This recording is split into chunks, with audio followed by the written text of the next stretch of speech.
जय हिंद साथियों, कैसे हैं आप लोग। तो उम्मीद करते हैं आप लोग अच्छे होंगे और आप लोगों की पढ़ाई काफ़ी अच्छी चल रही हो। तो आप लोगों की जो हाफ ईयरली एग्ज़ाम 19 तारीख से जो होने वाली सितंबर से, उसके लिए ये काफ़ी महत्वपूर्ण आपके लिए 40 गो ऑब्जेक्टिव जो है हिस्ट्री का लेके आए हैं। देख लीजिए, हर हाल में आपके परीक्षा में जाइएगा और फिर आँख मूंद के एकदम लिख के आइएगा, एक बार देख लीजिए।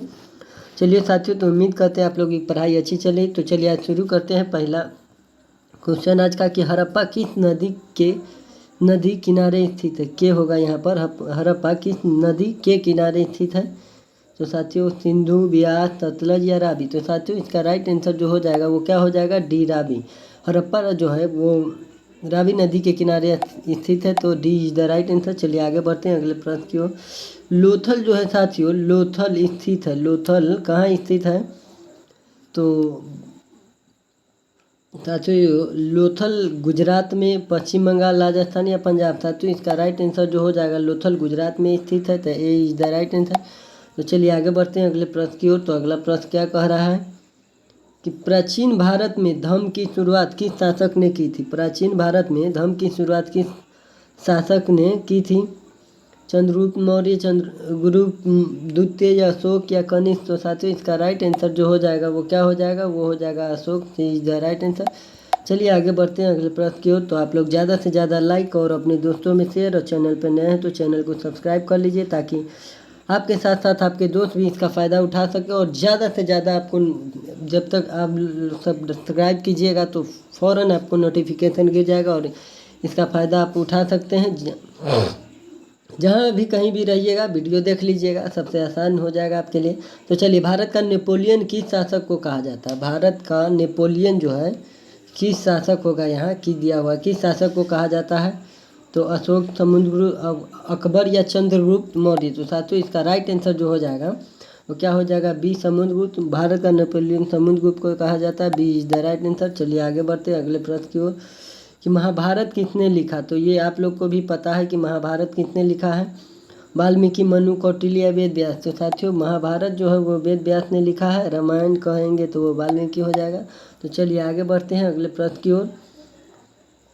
तो अगला प्रश्न का क्या कह रहा है, देखते हैं कि अर्थशास्त्र के लेखक जो है साथियों, अर्थशास्त्र के लेखक जो है वो कौन है, मनु, वाल्मीकि, वेद व्यास या कौटिल्य। तो साथियों अर्थशास्त्र का जनक या लेखक कहिए वो कौटिल्य को कहा जाता है, तो D is the right answer.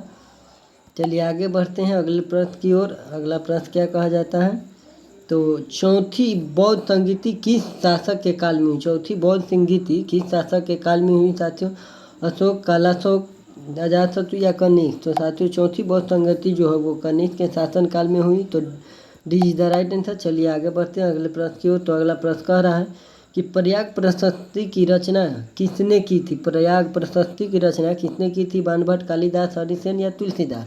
तो साथियों इसका राइट आंसर जो हो जाएगा वो क्या हो जाएगा, वो हो जाएगा हरिसेन। सी इज द राइट आंसर।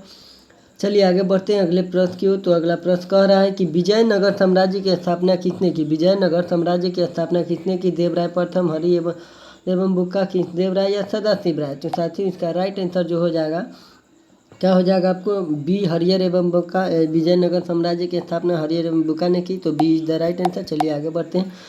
तो आप लोग ज़्यादा से ज़्यादा लाइक और शेयर कर दीजिए अपने दोस्तों में, साथ साथ आप लोग चैनल पे नए हैं तो चैनल को सब्सक्राइब कर लीजिए, क्योंकि ज़्यादा से ज़्यादा फ़ायदा और जब भी नोटिफिकेशन गिरे तो आपको मोबाइल पर फट सा पहुँचे और आप इसका ज़्यादा से ज़्यादा फ़ायदा उठा सकें। तो उम्मीद करते हैं आप लोग अच्छे होंगे, आप लोग की पढ़ाई भी अच्छी चलेगी। तो महावीर ने पार्श्वनाथ के सिद्धांतों में नया सिद्धांत जो है साथियों क्या जोड़ा था, अहिंसा, ब्रह्मचर्य, सत्य या परिग्रह।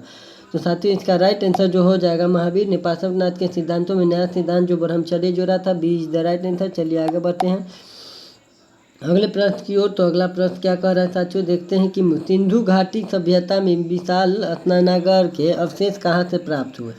सिंधु घाटी सभ्यता में विशाल स्नानागार के अवशेष कहाँ से प्राप्त हुए, हड़प्पा, मोहनजोदड़ो, कालीबंगा, लोथल। तो साथियों इसका राइट आंसर जो हो जाएगा B Mohenjodaro, B is the right answer. चलिए आगे बढ़ते हैं अगले प्रश्न की ओर। तो अगला प्रश्न कह रहा है पुराणों की संख्या कितनी। तो ये आप लोग को भी पता है कि पुराणों की संख्या 18 है। तो चलिए साथियों इसका राइट आंसर हो जाएगा बी 18। चलिए आगे बढ़ते हैं अगले प्रश्न की ओर। तो अगला प्रश्न क्या कह रहा है, देखते हैं कि इब्न बतूता किस देश का निवासी था। तो ये आप लोग को भी पता है कि इब्न बतूता पुर्तगाल, मोरक्को, मिस्र या फ्रांस। तो साथियों इब्न बतूता जो मोरक्को का निवासी है, तो B is the right answer. चलिए आगे बढ़ते हैं अगले प्रश्न की ओर। तो अगला प्रश्न क्या कह रहा है, देखते हैं कि कुतुब मीनार का निर्माण जो है वो किसने करवाया। तो साथियों कुतुब मीनार का जो निर्माण है, इल्तुतमिश, जलालुद्दीन खिलजी, कुतुबुद्दीन ऐबक या रजिया। तो आप लोग कुतुब से कुतुबुद्दीन ऐबक, ये एकदम आप लोग कभी नहीं भूलिएगा। कुतुब मीनार तो कुतुबुद्दीन ऐबक, तो सी इज द राइट आंसर। चलिए आगे बढ़ते हैं अगले प्रश्न की ओर। अगला प्रश्न क्या कह रहा है, तो अगला प्रश्न कह रहा है साथियों कि उत्तर भारत में भक्ति आंदोलन का आरंभ किस संत ने किया। उत्तर भारत में भक्ति आंदोलन का आरंभ जो है किस संत ने किया, रामानंद, कबीर, चैतन्य या नानक। तो साथियों इसका राइट आंसर जो हो जाएगा वो क्या हो जाएगा, रामानंद।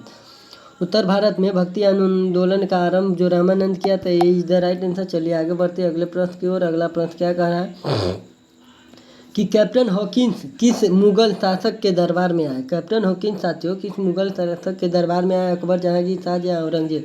तो साथियों इसका राइट आंसर जो हो जाएगा वो क्या हो जाएगा, B Jahangir, B is the right answer. चलिए आगे बढ़ते हैं अगले प्रश्न की ओर कि दीन इलाही जो है साथियों वो संबंधित है बाबर से, हुमायूं से, अकबर से या औरंगजेब। तो दीन इलाही जो संबंधित है साथियों वो अकबर से संबंधित, सी इज द राइट आंसर। चलिए आगे बढ़ते हैं अगले प्रश्न की ओर।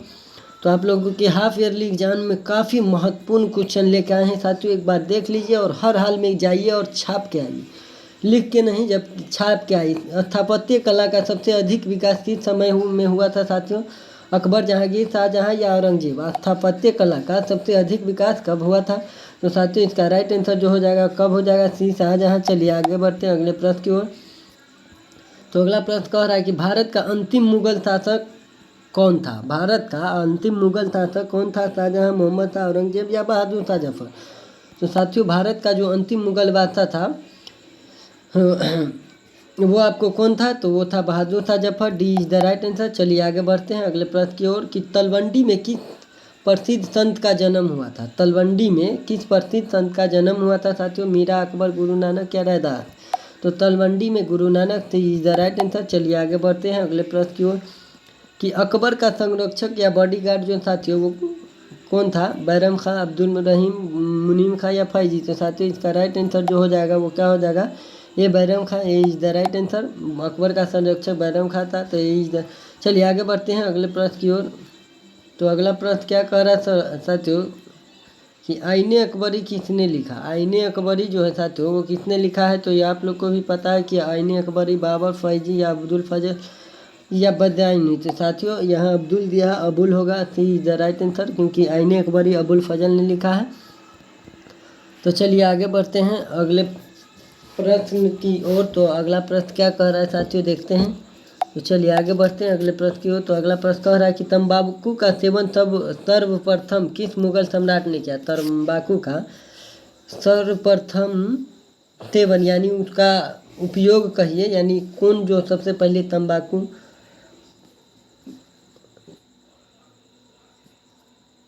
सेवन किया, तो अकबर, बाबर, शाहजहां या जहांगीर। तो साथियों तंबाकू का सेवन यानी तंबाकू खाया पिया तो वो अकबर हो जाएगा, ए इज द राइट आंसर। और बंद कराया तो वो भी। औरंगजेब ने अपने जीवन का अंतिम भाग जो है कहाँ बिताया। औरंगजेब ने अपने जीवन का अंतिम भाग बिताया साथियों पश्चिम भारत, पूर्वी भारत, उत्तरी भारत या दक्षिणी भारत। तो साथियों इसका राइट आंसर जो हो जाएगा वो क्या हो जाएगा, वो डी दक्षिणी भारत। औरंगजेब ने अपना जीवन का अंतिम भाग दक्षिणी भारत में बिताया, तो D is the right answer. चलिए आगे बढ़ते हैं अगले प्रश्न की ओर। तो अगला प्रश्न क्या कह रहा है कि पानीपत का प्रथम युद्ध किस वर्ष हुआ था। पानीपत का प्रथम युद्ध किस वर्ष हुआ था, 1509, 1526, 1556 या 1761। तो साथियों पानीपत का प्रथम युद्ध जो हुआ था वो कब हुआ था, तो वो 1526 में हुआ था, B is the right answer. चलिए आगे बढ़ते हैं अगले प्रश्न की ओर कि मुस्लिम लीग की स्थापना किस वर्ष हुई थी। मुस्लिम लीग की स्थापना जो है किस वर्ष हुई थी, 1902, 1906, 1907 या 1919। तो मुस्लिम लीग की स्थापना साथियों 1906 में हुई थी, तो B is the right answer.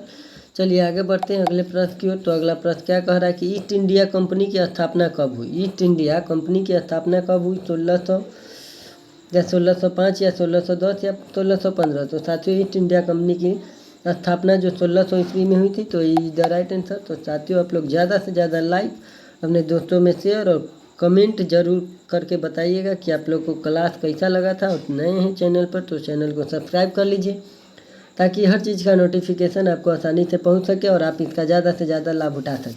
कि 1920 में कौन आंदोलन हुआ। 1920 में साथियों कौन आंदोलन हुआ? खिलाफत, असहयोग या सविनय अवज्ञा या भारत छोड़ो। तो साथियों 1920 में जो हुआ था वो क्या हुआ था? तो आपको बता दें कि 1920 में असहयोग आंदोलन हुआ था और चंपारण सत्याग्रह को भी साथियों जब देगा कि सबसे पहला असहयोग आंदोलन, तो चंपारण सत्याग्रह को भी असहयोग आंदोलन पहला कहिएगा, तो ये भी राइट हो जाएगा। 1920 में कौन आंदोलन? तो असहयोग भी इज द राइट आंसर। चलिए आगे बढ़ते अगले प्रश्न की ओर कि दांडी जो है वो किस राज्य में है? तो वो दांडी जो है यात्रा किसने किए थे? तो महात्मा गांधी। महात्मा गांधी कहाँ के? तो गुजरात को। तो इसका राइट आंसर साथियों क्या हो जाएगा? दांडी किस राज्य में है? तो सी गुजरात। चलिए आगे बढ़ते हैं अगले प्रश्न की ओर। तो अगला प्रश्न क्या कह रहा है? ऐसे ऐसे क्वेश्चन है जो आप आसानी के साथ अगर एक बार देख ले या समझ ले तो एक क्वेश्चन से आपको 4 या 5 क्वेश्चन बन जाते हैं। तो पुनः समझौता किस वर्ष हुई थी? 1932, 34, 1939 या 1942। तो साथियों पुनः समझौता जो हुई थी वो कब हुई थी? 1932 में। ए इज द राइट आंसर। चलिए आगे बढ़ते हैं अगले प्रश्न की ओर। तो अगला प्रश्न क्या कह रहा है देखते हैं। तो अगला प्रश्न कह रहा है साथियों दिल्ली चलो का नारा किसने दिया था? तो दिल्ली चलो का नारा साथियों किसने? गांधी जी, राजेंद्र प्रसाद, जवाहरलाल नेहरू या सुभाष चंद्र बोस। तो दिल्ली चलो का नारा सुभाष चंद्र बोस ने दिया था साथियों।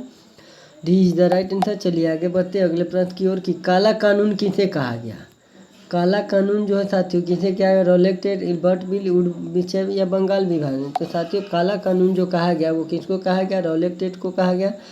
तो ए इज द राइट आंसर। चलिए इसमें क्या था कि बिना शक के दायरा में जो भी आता था उसको सीधे गिरफ्तार कर लिया जाता था और ज़्यादा से ज़्यादा संख्या में लोगों को शक के दायरे में करके और उसको जेल में बंद कर दे। इसीलिए इसको क्रांतिकारियों ने काला कानून कहा था। गांधी जी भी कहते हैं। तो भारत छोड़ो आंदोलन किस वर्ष हुई? 1920, 30, 35 या 42। तो साथियों भारत छोड़ो आंदोलन जो 1942 में होता। D is the right answer. चलिए आगे बढ़ते हैं अगले प्रश्न की ओर। तो अगला प्रश्न कह रहा है स्वतंत्र भारत का अंतिम गवर्नर जनरल जो था साथियों कौन था? लॉर्ड माउंटबेटन, लॉर्ड कर्जन, सी राजगोपालाचारी या इनमें से कोई नहीं। तो साथियों स्वतंत्र भारत का अंतिम गवर्नर जनरल जो हो जाएगा वो को हो जाएगा? सी राजगोपालाचारी हो जाएगा। तो सी इज द राइट आंसर। चलिए आगे बढ़ते हैं अगले प्रश्न की ओर। तो अगला प्रश्न क्या कह रहा है कि संविधान सभा के प्रारूप समिति के अध्यक्ष कौन थे? संविधान सभा के प्रारूप समिति के अध्यक्ष राजेंद्र प्रसाद, जवाहरलाल नेहरू, सरदार पटेल या भीमराव अम्बेडकर। तो साथियों इसका राइट आंसर जो हो जाएगा प्रारूप समिति, संविधान सभा के प्रारूप समिति के अध्यक्ष कहिए या जनक कहिए, बी.आर. अम्बेडकर को कहा जाता है। चलिए आगे बढ़ते हैं। बिहार में चंपारण सत्याग्रह साथियों कब हुआ था? तो 1905, 1912, 17 या 25। तो साथियों अभी बताए थे कि बिहार में चंपारण सत्याग्रह 1917 में हुआ था। इसको पहला असहयोग आंदोलन भी कहा जाता है। तो चलिए आगे बढ़ते हैं अगले प्रश्न की ओर। तो अगला प्रश्न क्या कह रहा है साथियों कि संथाल विद्रोह का नेता जो है कौन था? संथाल विद्रोह का नेता कौन था? सिंधु, चितर सिंह, बिरसा मुंडा, इनमें से कोई नहीं। तो साथियों इसका राइट आंसर जो हो जाएगा वो क्या हो जाएगा? तो हो जाएगा ए सिंधु। ए इज द राइट आंसर। चलिए आगे बढ़ते हैं अगले प्रश्न की ओर। तो अगला प्रश्न जो साथियों क्या कह रहा है अस्थाई बंदोबस्त जो है साथियों वो कहाँ लागू हुआ था? तो अस्थाई बंदोबस्त कहाँ लागू हुआ? बंगाल, पंजाब, बम्बई या इनमें से सभी। तो साथियों अस्थाई बंदोबस्त जो है वो बंगाल में लागू हुआ था। ए इज द राइट आंसर। चलिए आगे बढ़ते हैं अगले प्रश्न की ओर। तो अगला प्रश्न कह रहा है साथियों कि बिहार में 1857 के विद्रोह का प्रमुख नेता जो कौन था? पीर अली, कुंवर सिंह, दिलीप सिंह या बाजीराव। तो साथियों बिहार में 1857 के विद्रोह के प्रमुख नेता वीर कुंवर सिंह थे। तो B is the right answer.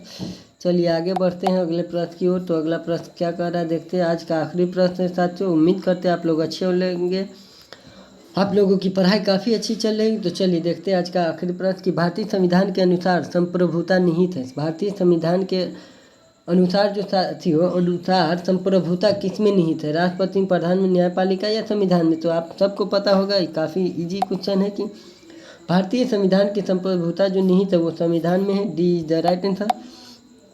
तो उम्मीद करते हैं साथियों आप लोग अच्छे होंगे, आप लोगों की पढ़ाई अच्छी चल रही होगी। तो चलिए मिलते हैं अगले वीडियो में। जब तक के लिए जय हिंद और कमेंट में ज़रूर बताइएगा कि आज का क्लास कैसा लगा।